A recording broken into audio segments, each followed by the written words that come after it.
Bem-vindos a mais uma conversa sobre aves e desta vez o tema aborda o chapim real, Parus major, terceira espécie na lista do Gonçalo Oliveira. Olá Zé, viva, obrigado, cá estamos sim para mais uma conversa e hoje o tema é o chapim real. O chapim real é uma espécie muito especial para mim e é muito especial porque eu expliquei nos episódios anteriores que a minha lista começou em 1987, mais concretamente no dia 22 de dezembro, num sítio que fica no Alentejo, que se chama Torre da Gadanha, no concelho de Montemor Novo. Foi aí que eu, num intervalo entre duas noites dedicadas à astronomia, dei uma volta para fazer a observação de aves. E nessa volta eu registrei as primeiras 3 espécies da minha lista. Só que as primeiras 2 espécies que foram abordadas nos episódios anteriores, que foi a garça boieira e o cartacho, eu já conhecia de saídas anteriores que eu tinha feito com o meu tio, mas eu não tinha feito registros. Portanto, eu apenas as escrevi na minha lista apenas como um formalismo, porque na verdade eu já conhecia os bichos. Mas depois, nessa saída, nesse pequeno passeio ali na Torre da Gadanha, que era o nome do local, eu depois continuei, depois ver a garça e o cartaz, e de repente vejo num fio telefónico um pássaro que eu nunca tinha visto. E que era, assim, bastante contrastado, portanto, preto, com as faces brancas, depois amarelo por baixo e uma risca preta. E eu fiquei a olhar para aquilo, o que é isto? Isto eu não faço ideia o que é. Eu, por acaso, tinha levado o guia das espécies, o guia de identificação, que na altura era o famoso Peterson, o livro do Roger Tory Peterson, que é, os mais velhos conhecerão, mas era o guia de referência nos anos 70 e 80, antes de aparecer a quantidade de guias de campo que existe hoje em dia. E o guia do Roger Peterson tinha uma coisa muito engraçada, que foi ele, alegadamente, foi ele que inventou aquele sistema de pôr umas setinhas ou uns tracinhos a apontar junto aos desenhos para destacar as características mais identificativas de cada espécie. Quando tem uma mancha na face, ou quando tem uma risca, ou quando tem uma polpa, ou quando tem as patas vermelhas, ou qualquer outra característica. E, portanto, o guia do Roger Peterson foi, de facto, para algumas gerações a grande referência de identificação. Bem, e então eu pego no meu livro do Roger Peterson, começo a percorrer aquilo e cheguei à conclusão, isto realmente é isto, é o chapir real. O bicho não é provavelmente difícil de identificar quando vemos bem, porque, como eu disse, é um bicho bastante contrastado. E então eu lá fiz a identificação, comparei com o guia, o bicho até estava ali a vocalizar, não era aquele canto clássico, mas era apenas uns chamamentos. Mas então eu fiquei muito contente porque o chapir real foi a primeira espécie que eu realmente identifiquei sem ajuda. Ou seja, não houve ninguém a ensinar-me, eu vi o bicho, peguei no guia e fiz a identificação. Daí que aquela identificação de chapim real representou um grande passo na minha carreira, vamos dizer assim, de observador de aves, porque consegui começar a identificar aves sem ter alguém ao lado a dizer-me o que era. Portanto, esta é a história da terceira espécie que completa aquele conjunto de 3 espécies no dia em que eu inaugurei a minha lista. E um grande sucesso, não é? Sim. Mas realmente fiquei contente com o facto de conseguir descobrir e identificar uma espécie que eu não conhecia. Foi um momento que ainda hoje, ao fim de todos estes anos, ainda recordo com grande satisfação, porque foi um momento que me ficou... Ainda me estou a ver ali a caminhada que eu ia ao longo da velha linha de comboio, que já estava abandonada, que era a linha do ramal de Montemor, e eu fui caminhando um bocado ao longo da linha, ainda me recordo estar ali no meio da linha a olhar para o fio telefónico com o chapim real à minha frente a vocalizar, ele não saía dali, deixou-se ver durante bastante tempo, pelo menos o tempo suficiente para eu conseguir ver tudo aquilo que interessava para fazer uma boa identificação. E se há coisa que o chapim real é especialista, é precisamente em vocalizações. Exatamente. O chapim real é uma espécie que... bem, para começar é preciso referir que o nome chapim é um nome onomatopaico. Tal como acontece com o cuco, por exemplo, que se chama cuco por causa de fazer cucu, o nome chapim também é onomatopaico porque esta palavra, de certa maneira, emula aquilo que é o canto da ave, o canto mais clássico, que é chapim, chapim, chapim, chapim. E, portanto, isto é uma palavra que ajuda a recordar, de alguma maneira, o canto da ave. Portanto, chapim, há outras espécies de chapins, mas a origem do termo, eu penso que está associada a esta espécie. E como ele também tem muitas variações, da mesma forma também tem uma data de nomes comuns que de certa forma também estão relacionados com isto. Aliás, as espécies que são fáceis de identificar e fáceis de reconhecer são aquelas que têm mais nomes populares, porque as pessoas que vivem no campo e que durante muitos anos lidaram de perto com os bichos, conheciam mais facilmente aqueles bichos que são mais fáceis de identificar, como é o caso deste. Daí que haja nomes engraçados, como por exemplo aguça à serra, chincha ravelha, faça à poda. Isto faça à poda é uma referência aos trabalhos de poda das vinhas que são feitos, penso, no início da primavera. Mejengra, pim cervém e muitos outros nomes que existem, são dezenas de nomes que existem para designar o chapim real. E o chapim real, como tu disseste, é muito vocal, é especialista em vocalizações. Eles cantam chapim, mas também podem cantar cachapim. Por isso também depois um dos nomes comuns, salvo erro, é patachim, ou xin e outras coisas parecidas. E, portanto, eles podem cantar com 2 sílabas ou com 3 sílabas. Até já ouvi uma história que o chapim põe-se numa árvore a cantar de uma maneira, depois voa para outra árvore lá para o fundo e põe-se a cantar de outra maneira, e depois volta para a primeira árvore e põe-se a cantar outra vez da forma inicial.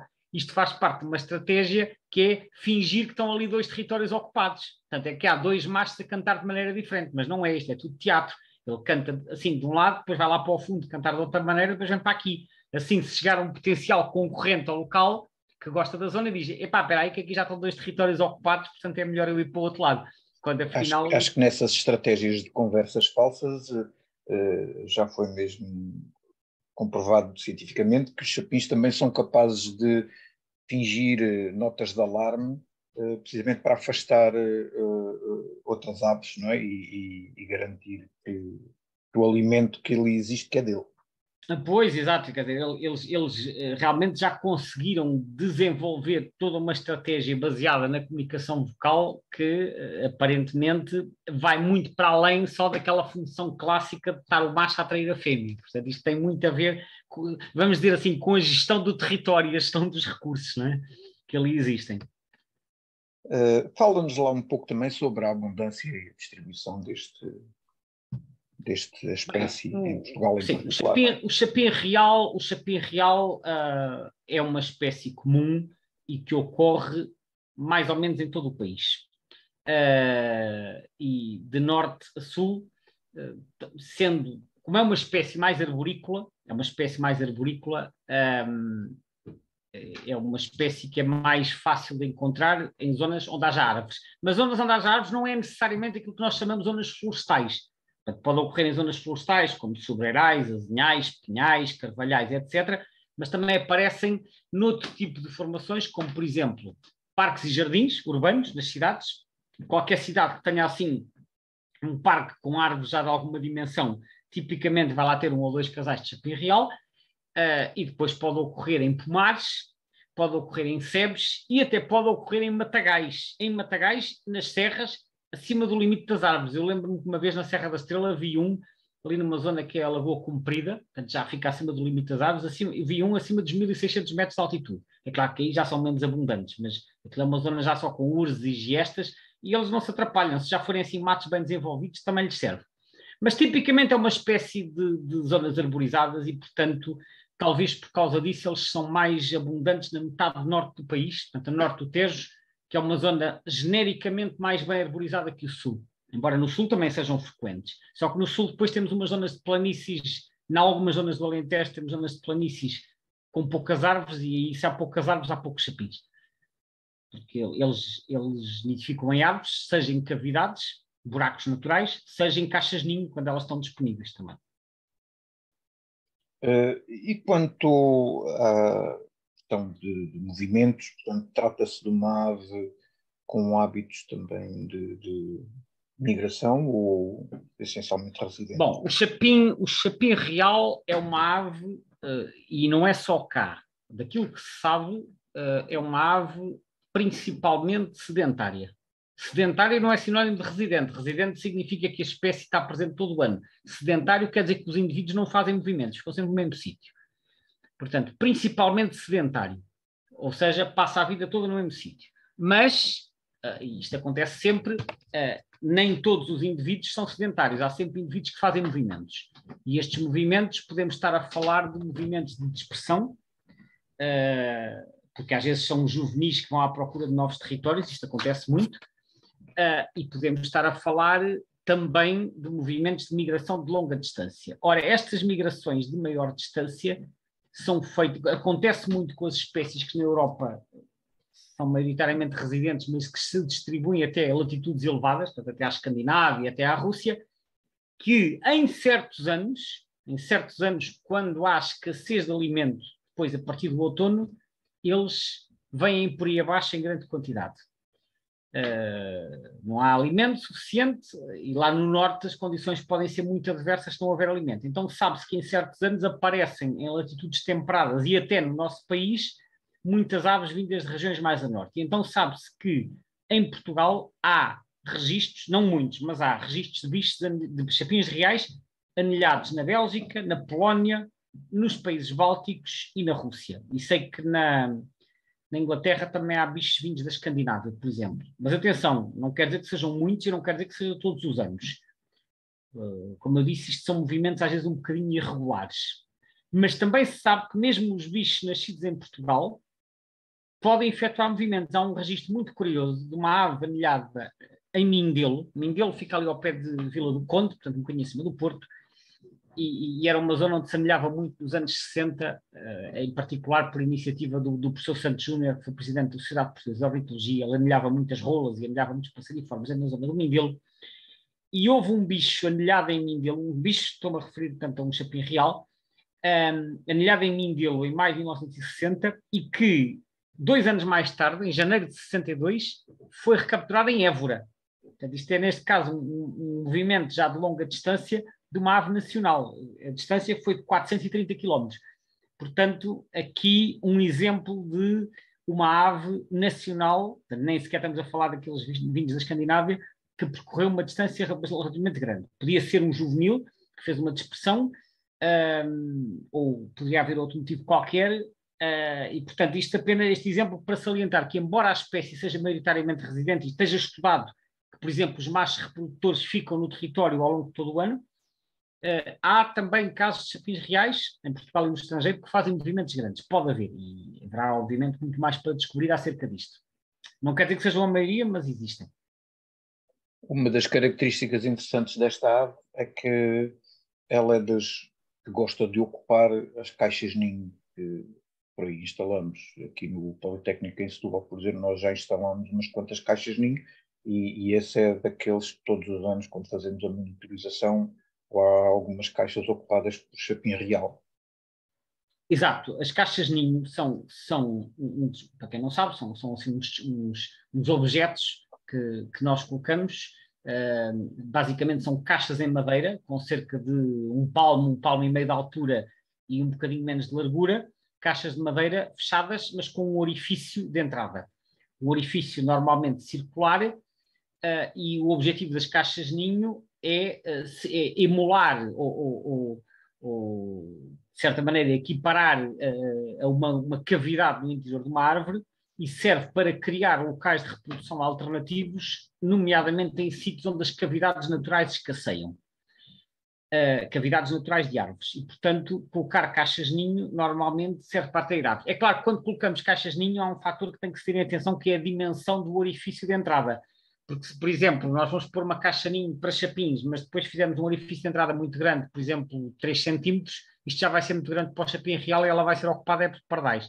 Portanto, eu agora não tenho de cor as medidas, mas acho que para chapim real tem que ser 25 milímetros, se não me engano. 25 milímetros, sim. É 25, né? E para chapim azul tem que ser para aí 21. Portanto, acho que as dimensões são essas. Portanto, consoante a dimensão do orifício de abertura, também aí isso vai tornar a caixa-ninho atrativa para espécies diferentes. Portanto, para o chapim real será uns 25 milímetros. Agora, é claro que as caixas-ninho, como eu disse, têm a vantagem de disponibilizar locais de reprodução alternativos, e depois também faz com que, em muitos casos, isso também acaba por permitir tornar mais acessível anilhar as crias e realizar os tais estudos de movimentos, porque quando nós colocamos as caixas-ninho, a partir do momento em que elas são ocupadas, nós sabemos onde é que estão as crias, sabemos onde é que está o ninho e até sabemos quando é que as crias nasceram e, portanto, sabemos quando é que as podemos anilhar. Se os ninhos forem em cavidades naturais, muitas vezes nem sequer as descobrimos e, portanto, é mais difícil estudar. Portanto, as caixas-ninho, além de permitirem portanto, de ajudarem o sucesso reprodutor da espécie, ajudam também a tornar mais fáceis as realizações desses estudos. Uma questão para terminarmos aqui a nossa conversa. Eu uma vez ouvi um comentário, e já vi isso também escrito, de que a risca negra que eles têm, portanto, no peito, que de certa forma é um indicador, digamos assim, da saúde do macho, e que é usado como, digamos, um display para apresentar às fêmeas como sendo, digamos, um macho válido e bom reprodutor. Isso diz-te alguma coisa?